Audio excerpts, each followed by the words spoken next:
Good morning students, स्वागत है आपका अपने यूट्यूब चैनल एग्रीकल्चर क्लासेज में। दोस्तों, अपना जो लेसन चल रहा था पशु रोग, और इस पशु रोग लेसन के अंतर्गत अपन ने जीवाणु जनित बीमारियां चालू कर रखी हैं। और जीवाणु जनित बीमारी में अपन ने कुल 3 बीमारियां पढ़ ली थी।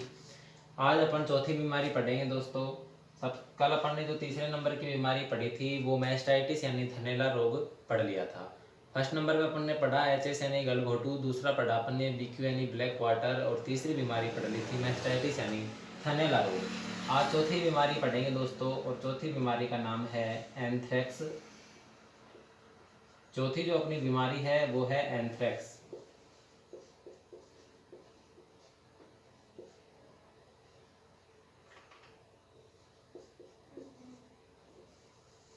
देखिए दोस्तों, एंथ्रेक्स को इंग्लिश में भी एंथ्रेक्स ही कहते हैं, और इसका जो दूसरा नाम है वो है जहरी बुखार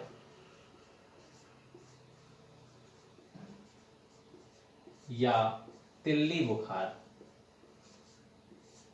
जहरी बुखार या तिल्ली बुखार इसके दूसरे नाम हैं, यानी कि इसके सिग्नेम हैं, इसके उपनाम हैं। चौथे नंबर पे बीमारी है अपनी एंथ्रेक्स। एंथ्रेक्स का दूसरा नाम है जहरी बुखार या तिल्ली बुखार। अब देखिए दोस्तों, इसका जो नाम पड़ा है जहरी बुखार और तिल्ली बुखार, वो कैसे पड़ा है। सबसे पहले अपन बात करते हैं तिल्ली बुखार की। देखिए, तिल्ली को कहते हैं प्लीहा। तिल्ली को कहा जाता है प्लीहा, और प्लीहा के अंदर आरबीसी का कब्रिस्तान होता है। प्लीहा के अंदर आरबीसी का कब्रिस्तान होता है। ये बात सबको पता है, छोटी क्लासों में आपने पढ़ लिया था। तिल्ली यानी प्लीहा, तिल्ली कहते हैं प्लीहा को, और प्लीहा के अंदर आरबीसी का कब्रिस्तान होता है। जो ये अपनी आरबीसी है, ये एक प्रकार का ब्लड का रूप होता है, यानी कि रक्त का एक रूप है। रक्त यानी ब्लड जो 3 अंशों से मिलकर बना होता है, उसमें पहला अंश आरबीसी का आता है। आरबीसी का रंग होता है वो सामान्य। अगर इसके रंग की अपन बात करें तो सामान्य रूप से आरबीसी का जो रंग होता है वो दोस्तों लाल होता है, और लाल रंग इसका हीमोग्लोबिन के कारण होता है। ये अपन ने पहले पढ़ चुका है पिछली क्लासों में। दोबारा से देखिए, तिल्ली, तिल्ली को कहा जाता है प्लीहा, और प्लीहा को कहा जाता है आरबीसी का कब्रिस्तान, यानी कि प्लीहा के अंदर आरबीसी जाकर नष्ट होती है, इसलिए इसे इसका कब्रिस्तान कहा जाता है। आरबीसी का सामान्यतः रंग देखें तो लाल होता है, यानी आरबीसी है जो रेड कलर की होती है। अब जब आरबीसी जाकर प्लीहा के अंदर मर जाती है, ये जाके यहाँ नष्ट हो रही है, मानते हैं अपन की प्लीहा के अंदर हो रही है ये नष्ट, तो जो इसका रंग है नष्ट होने के उपरांत जो इसका रंग हो जाएगा वो हो जाएगा दोस्तों काला। रंग इसका काले रंग का हो जाएगा, यानी कि जब लाल रंग की आरबीसी है और जब मर जाएगी और प्लीहा में जाकर भंडारित हो जाएगी तो उसका रंग काला हो जाता है दोस्तों। ठीक है, काला रंग होने के कारण शरीर में जहर होता है, इसलिए इसे जहरी बुखार के नाम से जाना जाता है। इस बीमारी के अंदर सामान्य से तापमान बढ़ता है, इसलिए बुखार है, और रंग काला हो जाता है प्लीहा का, या प्लीहा के अंदर काले रंग का ब्लड इकट्ठा हो जाता है, तो शरीर में जहर होने के कारण इसे जहरी बुखार कहा गया है दोस्तों। ठीक है, तिल्ली यानी प्लीहा की ये बीमारी है, इसलिए इसे तिल्ली बुखार के नाम से जाना जाता है। ये बात समझने के लिए है, ये आपके एग्जाम में पूछी नहीं जाती है, आपको समझने के लिए है कि नाम इसका कैसे निकल कर बाहर आ रहा है। ठीक है, अब चलते हैं इसके मेन बिंदु के ऊपर। मेन पॉइंट क्या होगा इसका। एंथ्रेक्स जो बीमारी है अपन को पता है कि जीवाणु की बीमारी है। अपन जीवाणु की बीमारी पढ़ रहे हैं, इसमें चौथे नंबर पे आती है। जीवाणु की बीमारी है, गाय भैंस भेड़ बकरी में फैलने वाला भयंकर जीवाणु जनित रोग है। इस रोग के अंदर अगर अपन देखें तो इस रोग के अंदर सबसे ज्यादा मृत्यु दर जीवाणु की बीमारियों में होती है दोस्तों। ठीक है, मृत्यु दर सबसे ज्यादा होती है। अब अगर इसके कारण की अपन बात करें, इसके अगर कारण की बात करें या कारक की अपन बात करते हैं या फिर एटियोलॉजी की बात करें, तो देखिए दोस्तों, इसका कारक या कारण या इटियोलॉजी होता है जो एक जीवाणु से बीमारी फैल रही है, तो इसका कारण होगा bacillus bacillus anthracis, bacillus anthracis नामक जीवाणु। जो अपनी एंथ्रेक्स बीमारी है दोस्तों वो बेसिलस एंथ्रेसिस नामक जीवाणु से फैलती है। ये इसके फैलने का कारण है, ठीक है। एक ही इसका मुख्य कारण होता है दोस्तों, बेसिलस एंथ्रेसिस नामक जीवाणु से ये बीमारी फैलती है। आपको ये लाइन मुख्य रूप से ध्यान रखनी है। अब चलते हैं इसके लक्षणों के ऊपर।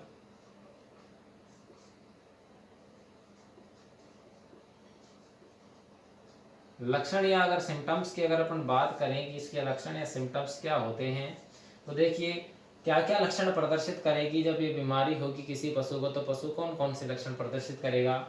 अब देखिए उसी में से एक बार समझने के लिए, प्लीहा में आरबीसी का कब्रिस्तान, आरबीसी का रंग लाल था लेकिन काला हो रहा है क्योंकि आरबीसी प्लीहा में मरकर नष्ट हो रही है। अब प्लीहा में मरकर जब आरबीसी नष्ट हो रही है, काले रंग का जो खून हो रहा है, तो वो खून कहीं से तो निकलेगा।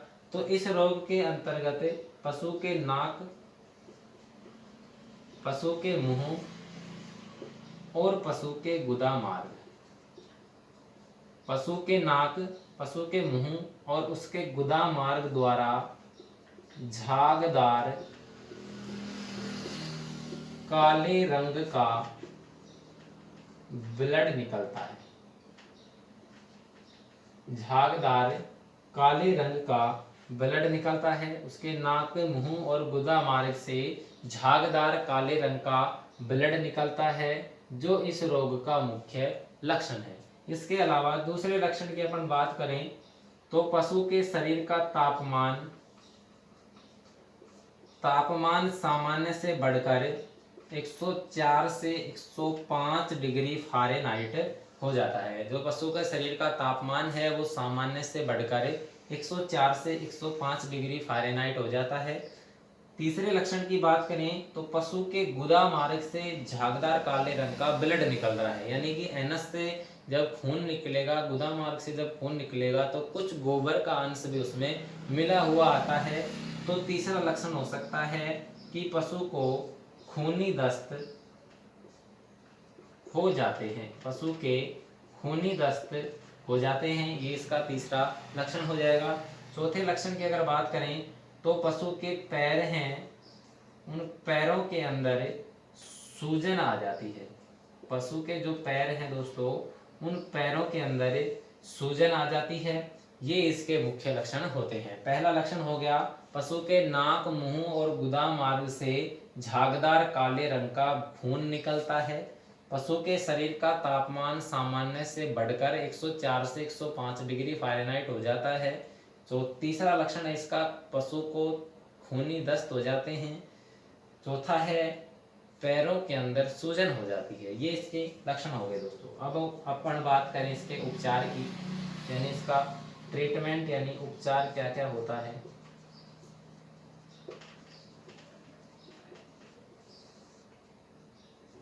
उपचार की अगर अपन बात करें तो सबसे पहले बीमारी किससे फैल रही है। बीमारी फैल रही है किससे, जीवाणु से। और कौन से जीवाणु से, बेसिलस एंथ्रेसिस जीवाणु से। तो सबसे पहले जीवाणु को मारने के लिए, जीवाणु को मारने के लिए कौन सी दवा लगाते हैं, एंटीबायोटिक।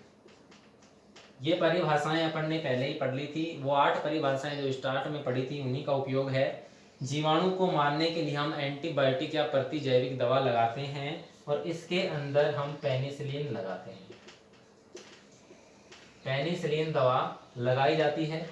अब अगर दूसरे उपचार की अपन बात करें तो दूसरा देखते हैं उपचार की, पशु का जो शरीर का तापमान है वो बढ़ रहा है। पशु के शरीर का जो तापमान है दोस्तों वो बढ़ जाता है, तो पशु का बुखार कम करने के लिए, यानी कि बुखार कम करने के लिए हम लगाएंगे एंटीपायरेटिक।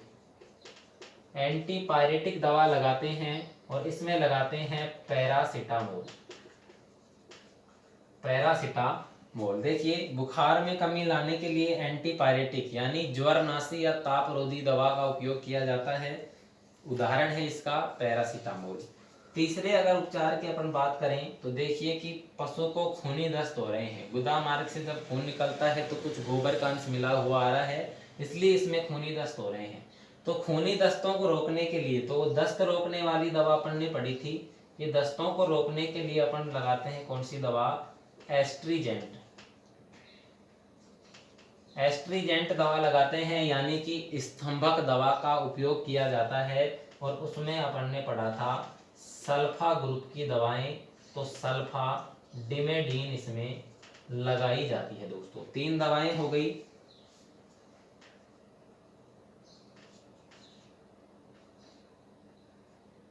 तीन दवाएं हो गई अपने पास। एक हो गई जीवाणु को मारने के लिए एंटीबायोटिक यानी पेनिसिलिन, दूसरी है बुखार को कम करने के लिए एंटीपायरेटिक यानी पैरासीटामोल, और तीसरी है दस्त को कम करने के लिए एस्ट्रीजेंट या स्तंभक में सल्फा ग्रुप की औषधियां या सल्फा डिमेडिन लगाई जाती है दोस्तों। ठीक है, ये इसका हो जाता है उपचार, मेन उपचार यही होता है इसका। इसके अलावा देखें इसके बचाव, बचाव को कहते हैं दोस्तों कंट्रोल। इसका बचाव यानी कंट्रोल क्या क्या होता है। बचाव की अगर अपन बात करें तो पहला बचाव हो जाएगा कि पशु को स्वस्थ पशु से दूर यानी बचा कर रखना है। बीमार पशु से स्वस्थ पशु को दूर रखना चाहिए, एक पहला बचाव ये हो जाएगा। दूसरा अगर देखें तो स्वस्थ पशु को बीमार पशु का चारा पानी नहीं खिलाना चाहिए, मृत पशु को गाड़ देना चाहिए या फिर जला देना चाहिए। ये इसके 3 बचाव हो जाएंगे। चौथा अगर लास्ट अपना आता है वो आता है टीकाकरण, यानी कि इसकी वैक्सीन। टीका लगता है इस बीमारी में, यानी इस बीमारी में वैक्सीन लगती है। तो टीका कौन सा लगेगा, वैक्सीन कौन सी लगेगी, तो वैक्सीन लगती है इसमें दोस्तों। वैक्सीन की अगर बात करें तो वैक्सीन इसमें लगती है anthrax, anthrax spore 1 ml subcutaneous. Anthrax spore के नाम से वैक्सीन आती है, 1 ml की लगती है और सबकुटेनियस रूट से यानी कि त्वचा के अंदर लगती है। इस बीमारी में टीकाकरण आता है दोस्तों, यानी वैक्सीन लगती है तो एंथ्रेक्स स्पोर के नाम से आती है, इसी के नाम से वैक्सीन है। लेकिन डोज बहुत कम है, 1 ml है, यानी कि 1 ml डोज है, सबकुटेनियस है, त्वचा की ऊपरी परत यानी कुटेनियस मांसपेशी, कुटेनियस त्वचा में लगने वाली दवा है। ठीक है दोस्तों, अब अगर अपन शुरू से इसको देखें तो दोबारा से समझो। जीवाणु जनित रोग यानी एंथ्रेक्स, एंथ्रेक्स का दूसरा नाम जहरी बुखार या तिल्ली बुखार होता है। इसके कारण की बात करें तो यह एक जीवाणु जनित रोग है जो बेसिलस एंथेरेसिस नामक जीवाणु से फैलता है। लक्षण की बात करें तो पशु के नाक, मुंह और गुदा मार्ग से झागदार काले रंग का ब्लड निकलता है। पशु के शरीर का तापमान 104 से 105 डिग्री फ़ारेनहाइट हो जाता है, यानी पशु को इसमें बुखार भी होता है। पशु को तेज खूनी दस्त हो जाते हैं, यानी कि डिसेंट्री होती है इसके अंदर। इसके अलावा अगर अपन बात करें तो पशु के जो पैर हैं वहाँ पर सूजन आ जाती है। उपचार देखें तो जीवाणु की बीमारी है तो सबसे पहले जीवाणु को मारने के लिए एंटीबायोटिक या प्रतिजैविक दवा लगाते हैं। दूसरी देखें तो पशु को बुखार हो रहा है तो बुखार को कम करने के लिए एंटीपायरेटिक या ज्वरनाशी या ताप रोधी दवा लगाते हैं। और तीसरा देखें तो पशु को खूनी दस्त हो रहे हैं तो दस्त को रोकने के लिए एस्ट्रीजेंट या स्तंभक दवा का उपयोग किया जाता है। इसके अलावा अगला टॉपिक चलता है अपना बचाव यानी कि कंट्रोल। इसके बचाव क्या क्या हैं। स्वस्थ पशु को बीमार पशु से अलग रखना चाहिए। स्वस्थ पशु को बीमार पशु का बचा हुआ चारा पानी नहीं खिलाना चाहिए। स्वस्थ पशु मृत पशु को गाड़ना चाहिए या फिर जलाना चाहिए। आगे देखें इसका टीकाकरण, तो इस बीमारी के अंदर वैक्सीन लगती है यानी कि टीका लगता है। एंथ्रेक्स स्पोर के नाम से टीका आता है, 1 ml डोज होती है और सबकुटेनियस यानी कि एससी रूट से ही लगता है। ये इधर मैंने आपको समझाने के लिए शुरू में बताया था कि तिल्ली बुखार क्यों पड़ा है। तिल्ली अपन प्लीहा को ही कहते हैं। प्लीहा को आरबीसी का कब्रिस्तान कहा जाता है क्योंकि आरबीसी प्लीहा के अंदर जाकर नष्ट हो जाती है, जिससे उसका रंग लाल से होकर काले में परिवर्तित हो जाता है। ठीक है, और वो ही काला खून नाक, मुंह और गुदा मार्ग द्वारा बाहर निकलता है। दोस्तों ये आपको समझ में आ गया होगा, इसका आप स्क्रीनशॉट ले सकते हो। और ये जो मैंने जैसे पढ़ाया है इसी तरीके से आपके नोट्स के पीडीएफ फाइल में उपलब्ध आपको करवा दिया गया है। अगर उसमें भी अगर कोई आपको प्रॉब्लम रहती है, कोई बिंदु इनमें समझ में नहीं आता है या मैंने कुछ जल्दी बोल दिया हो, आपको सुनाई नहीं दिया हो, तो आप दोबारा से कमेंट कर सकते हो या कॉल कर सकते हो, आपकी प्रॉब्लम को सोल्व किया जाएगा दोस्तों। ठीक है दोस्तों, थैंक्स।